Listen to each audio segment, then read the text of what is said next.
अल्हम्दुलिल्लाहि रब्बिल आलमीन वस्सलातु वस्सलामु अला अशरफिल अंबिया'i वल मुरसलीन मुहम्मदिन व अला आलिहि व सहबिहि अजमईन।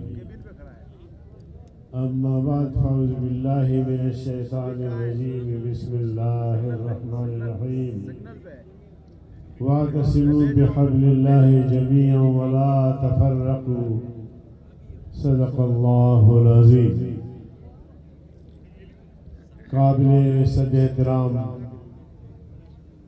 अवामी असम्बली के स्पीकर जनाब हज़रत मौलाना साईं अब्दुल क़य्यूम साहब, कायदे जमीयत,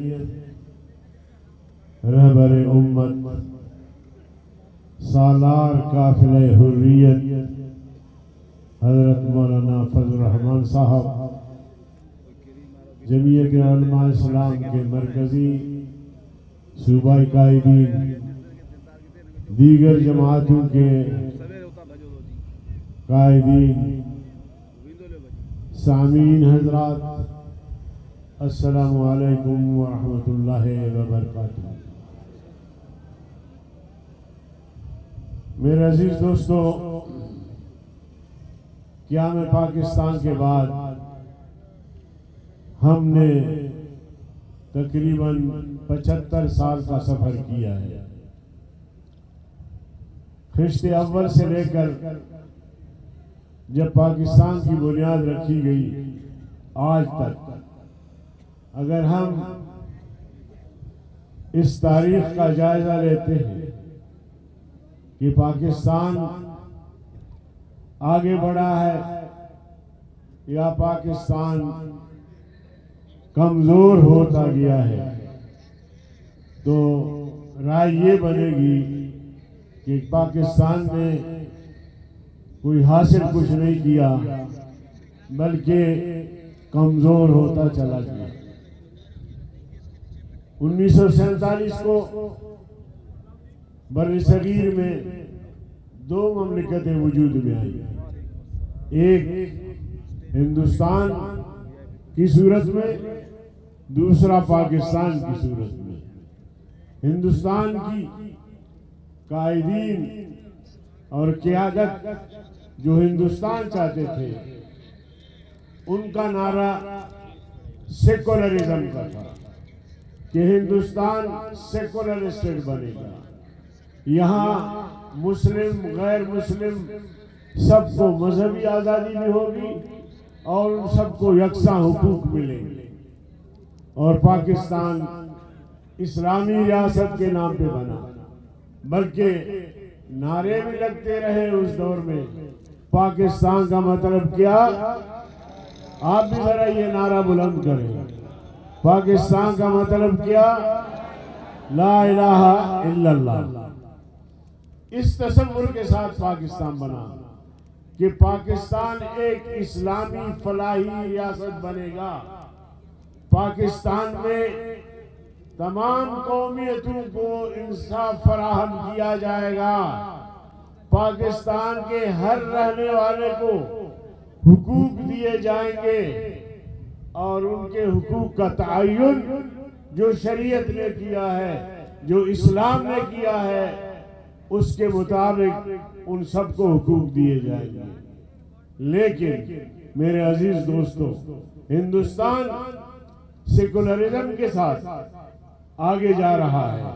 नाम भी तब्दील नहीं हुआ और जो नजरिया कौम को दिया उसमें भी अब तक कोई तब्दीली नहीं आई।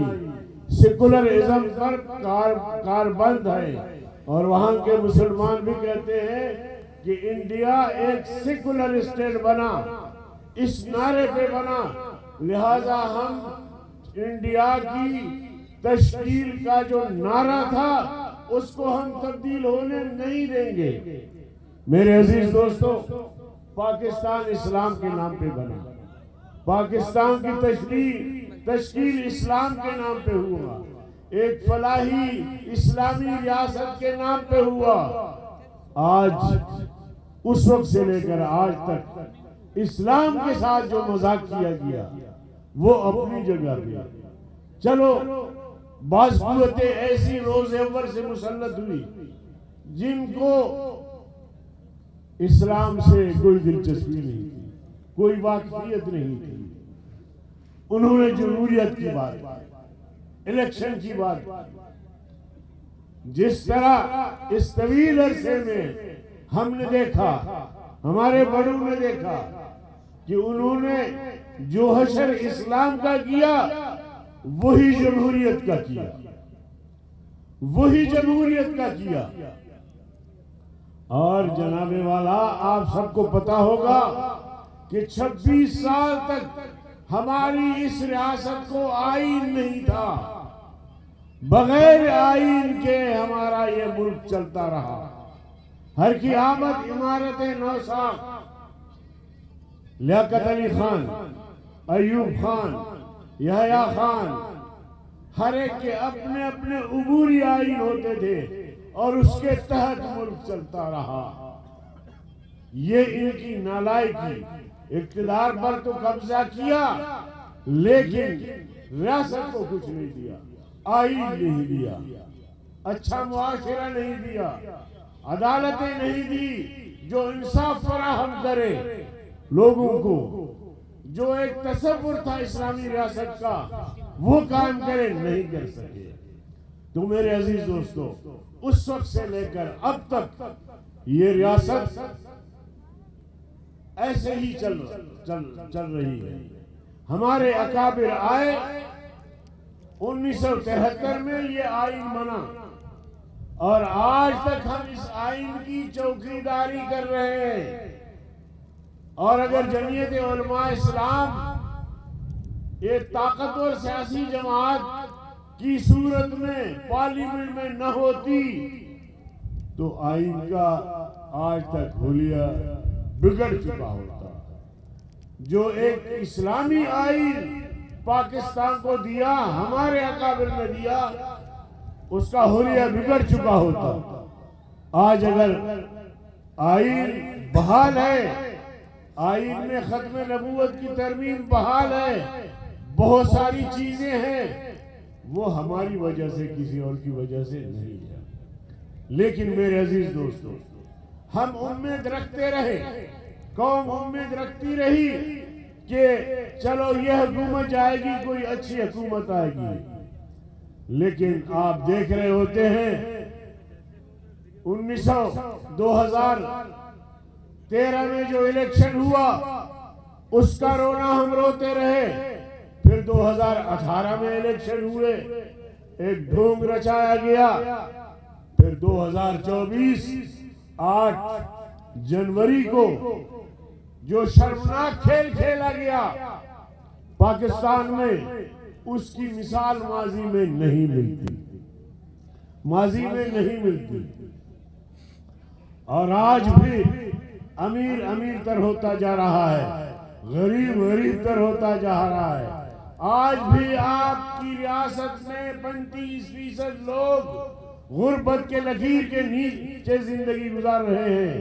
ये रियासत है, ये हुकूमत है, ये सरकार है। जबरी कब्जा करके हुकूमत करने वाले, अब सुन लो, अब सुन लो। जिस खेत से दहकान को मुयस्सर न हो रोजी, जिस खेत से दहकान को मुयस्सर न हो रोजी, उस खेत के हर खोशे गंदम को जला दो। इस तर्ज हुकूमत को उठो, आग लगा दो। सुन रहे हो मेरी बात? सुन रहे हो? नहीं समझे? इस तर्ज हुकूमत को उठो, आग लगा दो। इस बाग के हर शाख को, हर गुल को जला दो। इस बाग के हर शाख को, हर गुल को जला दो। जीना है तो जीने के लिए मरना पड़ेगा। तैयार है आप? जीना है तो जीने के लिए मरना पड़ेगा। मुजाहमती तहरीक का हिस्सा बनना पड़ेगा। जीना है तो जीने के लिए मरना पड़ेगा। ये काम जरूरी है मगर करना पड़ेगा। ये काम जरूरी है मगर करना पड़ेगा। अयाज पलेजो साहब, जंग आपने अपनी खुद लड़नी है। अगर आप कहेंगे कि फजल रहमान साहब आके आपका जंग लड़ेगा, मैं आपका जंग लड़ूंगा, नहीं। आपने अपना जंग खुद लड़ना है, खुद मैदान में आना है, खुद गले में घंटी बांधना है, इस्टेब्लिशमेंट के खिलाफ खुद मैदान में आना है, तब जाके कौम आपका साथ देगी। लेकिन अगर आप भी कहें या सोचें कि हम भी आरामदेह कमरों से न निकले, तो फिर ऐसा नहीं होगा। तश्त में न कोई आजादी मिलती है, न कोई हुकूक मिलते हैं। उसके लिए मैदान में आना पड़ेगा, जंग लड़ना पड़ेगा। बलूचिस्तान में आप देखें, मर्द अगर कहीं पहाड़ों में छुप गए, खवातीन निकली है, खवातीन निकली है, और वो खवातीन क़यादत कर रही हैं बलोच अवाम की। अब ये अच्छी बात है या बुरी, मगर उसकी तफसील में मैं नहीं जाता। उनके नजरिया से मैं इत्तेफाक करूं या न करूं ये अलग बात है, मगर जब कौमों पर मजालिम होते हैं, जब जुल्म जबर की इंतहा होती है, तो मर्द अपनी जगह के औरतें भी निकल आती हैं। तो इस जुल्म के खिलाफ आप समझते हैं कि सिंध की रास्तों जो जजीरे हैं उन पर कब्जे हुए हैं। उस वक्त मैंने पार्लियामेंट में इस मसले को उठाया था, और अब भी मैं आपकी इस मौक़िफ़ की तायीद करता हूँ, मगर इसके लिए आपने खुद निकलना होगा, क़यादत करना होगा, लड़ना होगा, तब जाके सिंध सलामत रहेगा। वरना ये तो डाकू हैं, ये तो चोर हैं, ये तो लुटेरे हैं, और फिर सिंध को जिस तरह लूट रहे हैं, सिंध को जिस तरह डाकू के हवाले किया है, फिर इससे कोई निजात नहीं मिलेगी। ये घंटी बांधनी पड़ेगी। आपने बांधनी है, राशिद साहब ने बांधनी है, मैंने बांधनी है, लेकिन मैदान में आना पड़ेगा।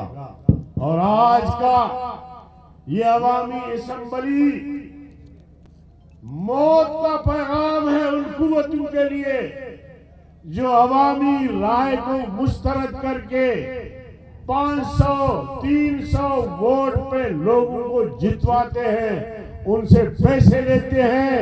उन कुव्वतों के लिए, चाहे वो एस्टेब्लिशमेंट की सूरत में हो, चाहे किसी सियासी जमात की सूरत में हो, उनके लिए आज की ये अवामी असेंबली मौत का पैगाम है। और ये बड़ा मुअस्सिर पैगाम इंशाअल्लाह उन तक पहुंचा है और पहुंचेगा।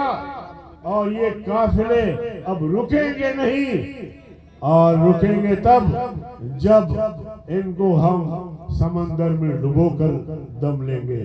तो मेरे अजीज दोस्तों, आप मुस्तैद रहे और मुज़ाहमत के लिए तैयार रहे। और जो कौमें जुल्म के खिलाफ मुज़ाहमत नहीं करती, वो कौमें मिट जाती हैं। लिहाजा इनकी बाप की जागीर नहीं है पाकिस्तान, ये हमारा मुल्क है, हमारी रियासत है, हमारा खून इस मुल्क की तामीर में शामिल है, हमारा खून भी शामिल है तज़कीन गुलिस्तान में। हमें भी याद कर लेना चमन में जब बहार आए, तो इस सरजमीन के लिए, मादर वतन के लिए अब हमें खून देना होगा, तब जाके इन लुटेरों का सफाया होगा। वस्सलामु अलैकुम। ये थे